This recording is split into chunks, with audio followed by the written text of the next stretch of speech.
না ফালাইছস সলর পুতেরা, তোকে করকরানি বন্ধ করতেছি।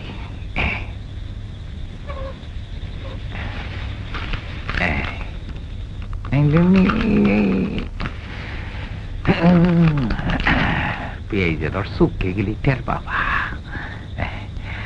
আসেন এবার করকরান করকরান করকরান। এবার আসেন আসেন, আপনি আসেন, আপনি। হ্যাঁ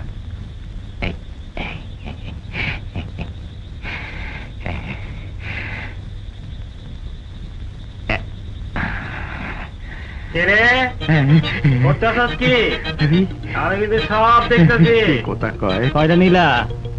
আমি দেখতেছি। ঘুমাই ঘুমাই কি করতেছো? কই না তো কিছু না। ঠিক হয়ে ঘুমাও।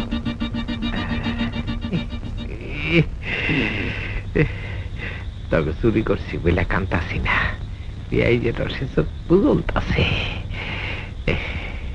খবরদার, হুঁশিয়ার। হ্যাঁ হুঁশিয়ারও আছি, খবরদারও আছি।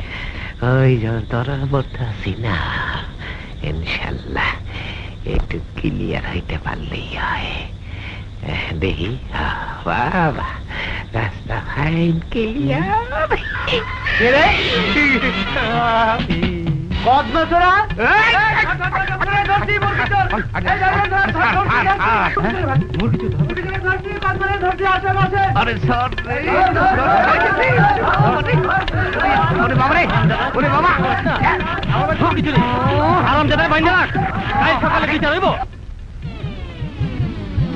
আরে ভাই, কদম চোরার চুরির কাহিনী নতুন করে বলার কিছু নাই।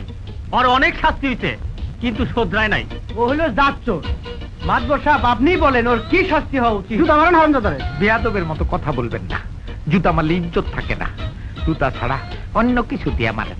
চুপ, একদম চুপ। চুরি চুরি, আবার সিনা চুরি, পিঠা একদম লম্বা বানায় ফালামো। লম্বা বানায় ফেলাইব? লম্বায় কম আছে আর কি। আবারও কথা শোন, পরে 50টা জুতার বাড়ি মার, আর গুইনা গুইনা 1000 বার কান ধরে উঠবোস করা। এত জোরে মারে নাকি বুড়া মানুষ? ঠিকই আছে চাচা, হালা পর লাগে মুরগি পালা মুশকিল। থাক এনে পইরা, চল এইবার যদি সোজা হয়। চল চল চল চল চল। মুরগি দিলি?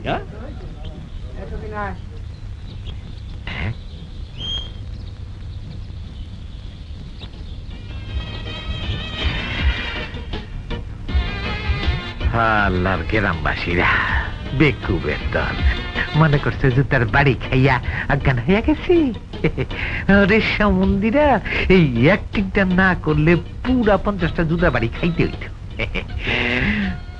থাকুম না তো কই গ্রামে, আর থাকুমি না। মা নাই, বাপ নাই, বউ নাই, জি নাই, পুত নাই, কেন থাকুম?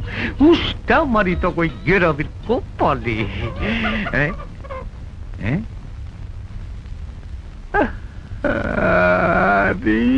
তোরা আমারে আপন ভাবতে পারলি না? আরে কত লোক আছে।